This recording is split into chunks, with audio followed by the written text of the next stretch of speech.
What's up, guys? Hey, before I get going too serious, if y'all mess with Sonic, I get their little emails and texts about the new drink combos you can get, and that the Metro Boomin one, the lemonade. So you get a lemonade and then you put vanilla flavoring in it and strawberries in it. Bussin'. But anyways, I got a little simple one for y'all today. The Tahoe has had this kind of since I got it. I haven't really looked into it, but when you turn the wheel whichever way and you're turning, you can hear this not a squealing, but like a little something's grinding, not grinding, but you know, something's catching, something's squeaking. So really haven't had time to mess with it, and then it don't drive funny, it don't pull one way or the other when you hit the brakes or nothing, so I haven't thought about it. But the other day I was leaving work and I was in a curve and I hit my brakes while I was in the curve, and the squeaking stopped while I hit the brakes. So I was like, wait a minute, it's probably the brake pads. And then I noticed my rims have kind of been extra dusty, like extra brake dust. And then I looked at my rotors, like I'm getting a little bit of a lip there, nothing too wild. But I looked in here and I noticed I don't have a whole lot of pad left. And I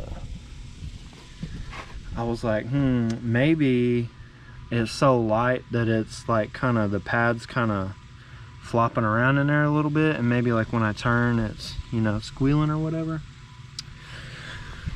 But nevertheless, I looked and, you know, my pads are almost gone, so I was like, okay, I need to do my brake pads soon. And yeah, they're weak. I noticed yesterday on my way home, every time I get real low speed, like under 5 miles an hour while I'm coming to a stop, you could feel it kind of like you could feel the brake pads kind of like metal on metal, and we don't want that. So I was like, okay, time to do it. So just got home from work. I'm gonna bang these out right quick so I can get in the house and get to the fam. But I thought I would share y'all a cool little announcement I got for the channel and for you guys. So yeah, let me get, you know, these the good old gold ceramics, whatever, the decent stuff from AutoZone. Good enough for me. It's the Tahoe, it's the daily driver, so I don't need nothing crazy. But yeah, let me get the front end jacked up, let me get on jack stands and get the wheels off, and then I'll set you guys up on the tripod and tell y'all a cool little story I got that y'all might really enjoy. While we're getting going on these brake pads here,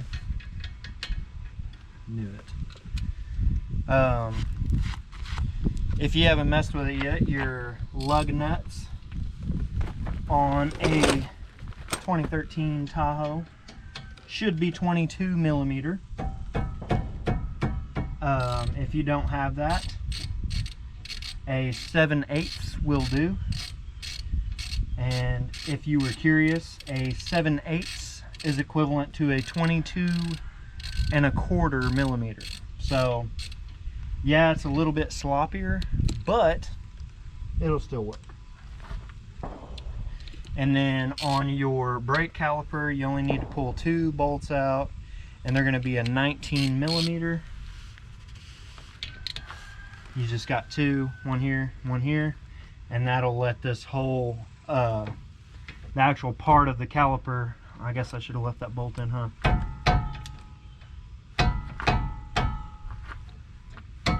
There we go. Okay, hindsight, even when you break your bolt loose, break them both loose first before you pull them out. That way your rotor don't try to slide out on you while you're loosening the other one.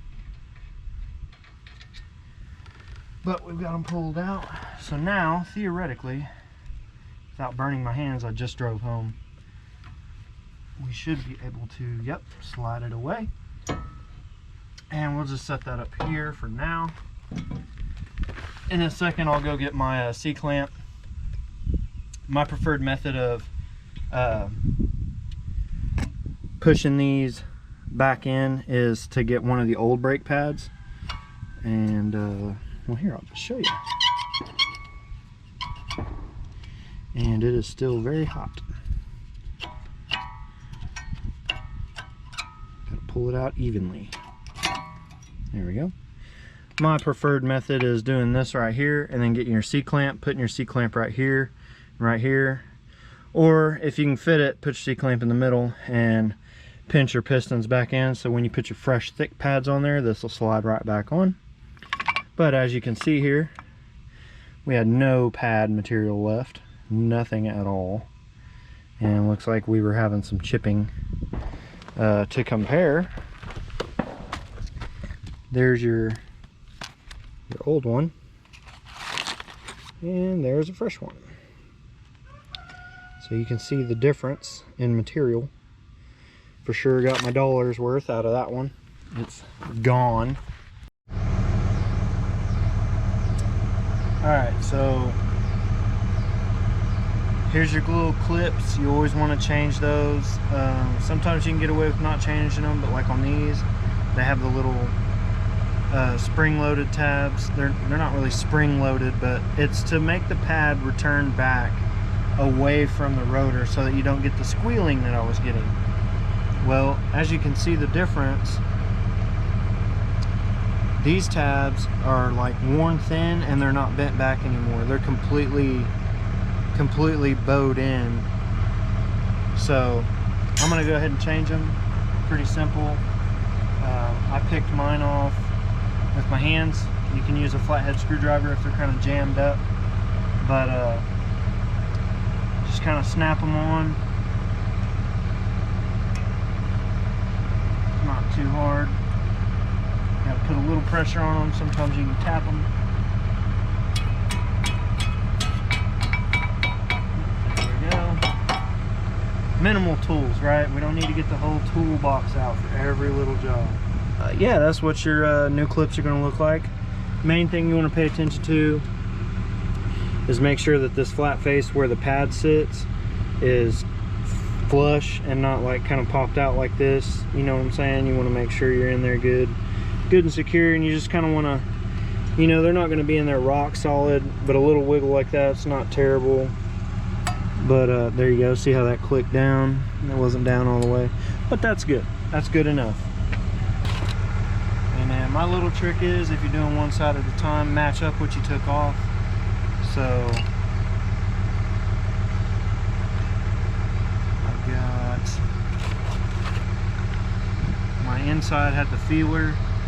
I'm gonna make sure the feeler's on the right side, and that gives you a good comparison how much meat we're missing.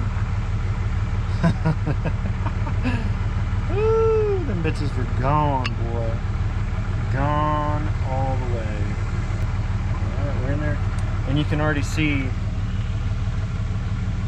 you can see how these little tabs right here, that's why these are important, that they're still springy and not completely just flattened out like my old ones were. Is see how it's pushing the pad back?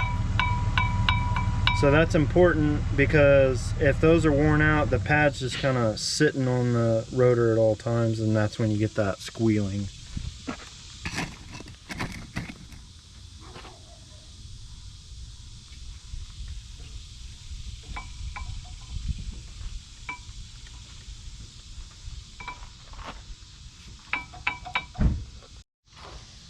Now when you're doing brake pads, and especially if you got some pads that are this thin, you're going to want a C-clamp. Now I'll show you why. Because your caliper, your pistons are going to be stuck out because they're kind of adjusted to your old pads. They're real thin. And if you'll notice, with this bolting on out here, you can see how, wow, that's a good illustration of how much difference of material there is. So the way to fix that is, well, for me anyways, the way I like to do it, I get the old pad and I put it up there because, you know, we don't care about the old pad. And then you'll want to get your C-clamp. Make sure you're not pinching your line. Put that on there and just slowly tighten it down. Do a gradual pressure. You don't have to crank down on it. Make sure it's going nice and easy. And then sometimes you'll have one piston go down before the other, so back off a little bit, switch over to the other piston, bring it down with it so they come down evenly. And then since we got brand new pads, we're going to bring them all the way in, because we added a lot more meat. Your brake fluid level changes with your pad thickness. As your pads get thinner, it takes more fluid to push the pistons out to make contact with the pads. And so you're going to see your fluid level get low. That's another good indication of, like, when you're checking your oil and stuff. When you look at your brake fluid being low and you notice it's low, you don't see any leaks anywhere, you don't see any fluid anywhere, that's a good indication that your pads are getting thin. And you know, as I showed you, it's not that hard to get in there and look. You can use your phone camera, you can use a mirror, whatever. You can get in here, you know, and look at the pad and see how much pad is left. There we go. I think we're getting down pretty low. Should be good. You don't want to force it or go too far down, because you might damage your caliper. Don't want to do that. Calipers aren't that cheap. But as you can see, we're mushed out. Make sure nothing's stuck in these little flaps so we don't rip the seals. And then always make sure, especially if you set your caliper up here, that you get your brake line straightened back out. You don't have it twisted up or nothing like that. You don't want that. And try to get this B word on here. There we go.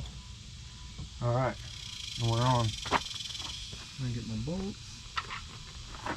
Get the bolts back in.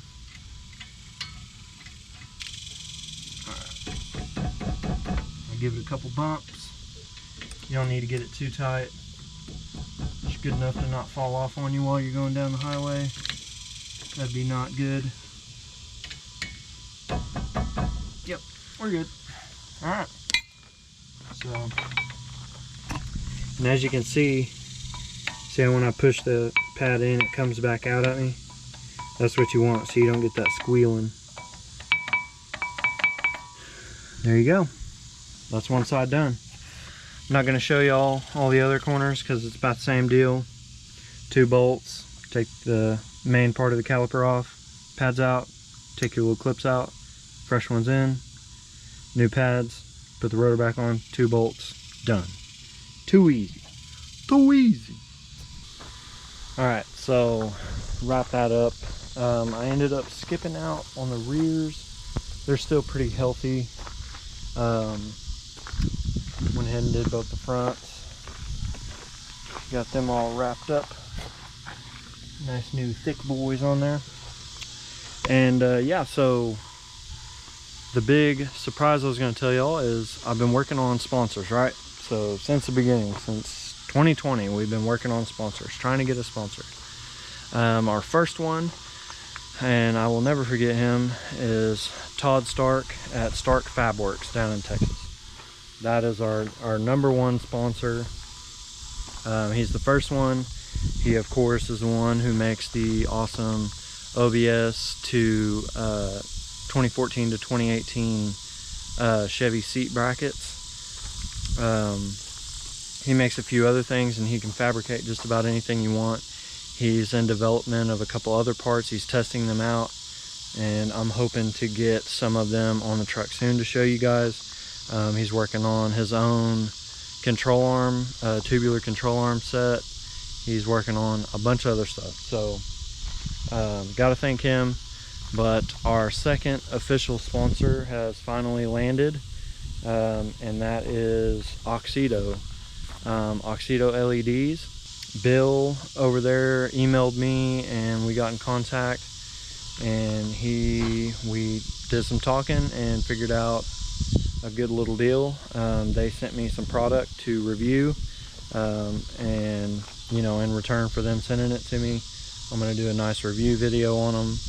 And he said, you know, we can keep going from there, keep going on more reviews, more product reviews, test some product for them, and also some possible giveaways in the future for you guys. So you know, it's really cool. It's taken a long time, but you know, stuff just comes with time. It doesn't happen overnight. And as y'all can see, you know, the OBS has been down for a minute. So, you know, even though the OBS isn't around, we're still, you know, doing some things. So the next video I upload will be the review of the Oxido LEDs. I'm just giving you guys a little sneak peek of what to watch out for. But I went ahead and had them send me the low beams. So we're gonna get some low beams on the Tahoe, since I go to work at 4:45 in the morning and it's pitch black. I could definitely use some better headlights in the morning. So I'm going to do a little review video getting those installed. I have my own link to their website, so if you go through my link, you get 15% off. And then I also, you know, get a little something out of that. So you can use that, and then I also have a code, but you know, using the link is better. I have the link. I'm not going to put it in this video. Well, I might, just because if you want to use it, go check it out. Follow the link, you know, in the description to go. You're basically using, it's just like, you know, Cletus, Freddie LSX, all of them, they have their little code. You know, go to SimpliSafe/Cletus or whatever. So go to Oxido, you'll see the link and check it out. You'll get 15% off by using that link, and then you'll also be supporting the channel and helping us further the build. So yeah, keep a lookout for that. And as always, we've got some MattyXBuilds merch on the website. It's still up. I've got plenty of stickers left. I got a couple hats and a couple Too Broke to Be Tired shirts, and then we've got some air fresheners, some lanyards and stuff still. So I'm trying to do a fall drop. We'll see what happens. It might just be a pre-order, or I might be able to do a big drop. We'll see what happens. But it's all thanks to you guys, and I really appreciate you guys sticking around and continuing to watch the videos. You know, even though it's not all about the OBS anymore, I'm trying to keep content going, and we will be getting to the OBS. It's just gotta find time. You know, the only reason I was doing the brakes on this tonight is because the shit was squealing, and you could feel it just like grinding when I came to a stop. And sure enough, we had a really screwed up pad, and all the pads were thin on the front. So I'm glad I did it. But yeah, other than that, thanks for sticking around. If you're not subscribed, please subscribe, and stick around for more. Next video is going to be our Oxido LED review, and that's all I got. Peace out, be human, and we'll see you next time.